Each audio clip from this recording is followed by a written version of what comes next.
డాగ్స్‌ని లేదా మీ పెట్స్‌ని యూట్యూబ్‌లో అమ్మాలంటే మా ఛానల్ వాట్సాప్ నంబర్‌కి వీడియో పంపించండి.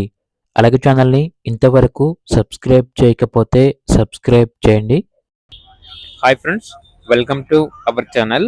ఈరోజు మీకోసం ట్యామ్డ్ కాక్టైల్ బర్డ్స్ వచ్చేసి అమ్మకానికి అయితే తీసుకురావటం జరిగింది. వన్ పేర్ అమ్మకానికి అయితే ఉంది. వన్ మేల్ మరియు వన్ ఫీమేల్. ఏది వచ్చేసి 8 months. చాలా యాక్టివ్గా ఉంటాయి. ఎటువంటి హెల్త్ ప్రాబ్లమ్స్ అనేవి ఏమీ లేవు. ఓనర్ నేమ్ వచ్చేసి అరుణ్ కుమార్. ఇక లొకేషన్ వచ్చేసి గద్వేల్, సిద్దిపేట డిస్టిక్, తెలంగాణ. ట్రాన్స్పోర్టేషన్ సిద్దిపేట్ మరియు హైదరాబాద్ జేబీఎస్ బస్టాండ్ వరకు ట్రాన్స్పోర్టేషన్ అవైలబుల్ ఉంటుంది అని అయితే చెప్పడం అయితే జరిగింది. వీటి యొక్క ప్రైస్ వచ్చేసి 4K అనగా 4000. ప్రైస్లో డిస్కౌంట్ ఏమీ లేదు, ఫైనల్ ప్రైస్. ఇక బర్డ్స్ కావాలన్న వారు ఈ వీడియో కింద టైటిల్లో ఓనర్ నెంబర్ అనేది డిస్ప్లే చేయడం జరిగింది. ఓనర్కి కాల్ చేయండి. అలాగే ఛానల్ని ఇంతవరకు సబ్స్క్రైబ్ చేయకపోతే సబ్స్క్రైబ్ చేయండి. Thank you, by by.